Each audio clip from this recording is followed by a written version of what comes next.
This is one of the reasons why I love what Ronaldo did the other day. Okay, you know, taking a stand and just saying, do you know what? I don't, you know, he's Ronaldo, you know. I don't have to stand here behind this bottle of Coke, right? I'll be all right if I don't do that, thanks.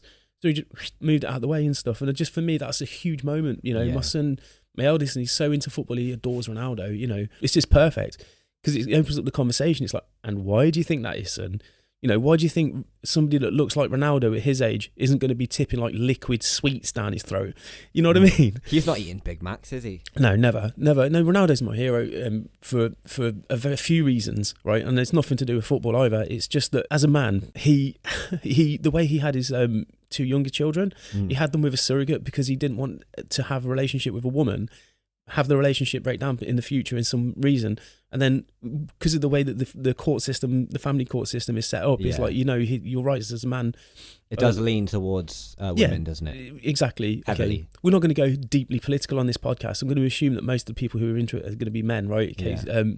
God bless you women if you're watching as well. We love all of you. But like, I'm just saying that like we've both had experiences like with having a relationship with somebody you've had a child with break down. Weaponized children and and men do it too against women. Don't get me wrong, sure. right?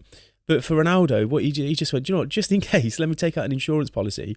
I have him with a surrogate. You give me the kids, right? We're done with you. Bye. And just he's got complete control over his children. Nobody will ever be able to take them away from him.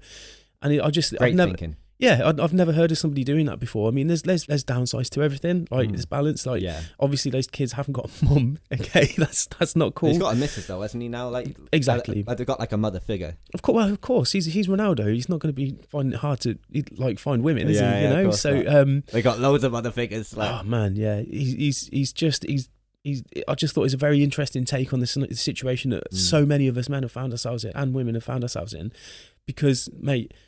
How many people have you met when you start telling them your story of woe about how you split with your kid's mum and all how much of a pain in the arse it was, all of that? Like, it's like, so many people relate. Exactly. If it hasn't happened to them, they immediately say, oh yeah, it happened to my brother or my cousin or my friend, and it happens a lot over the world, and it's never going to happen to Ronaldo, is it? No. So there's a lot of, so for that reason he is my hero, but he's my son's hero because he plays football like a, you know, like a god.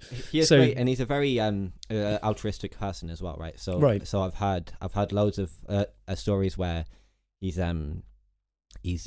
paid people's medical bills, or like he's paid for this or he's bought that, and he's gone back to his village he's from like Portugal or whatever, and he's kitted everyone out, and it just seems like a good guy. That's a good reason to cheer up. You know, sometimes you feel like, God, the world's full of assholes. It's full of people trying to sell us things and based take on something for you, trick you, and exactly. Not everyone's a cunt. There are some lovely people. Yeah, it's true, and he's put himself in a position where he could be exactly the person he wants to be.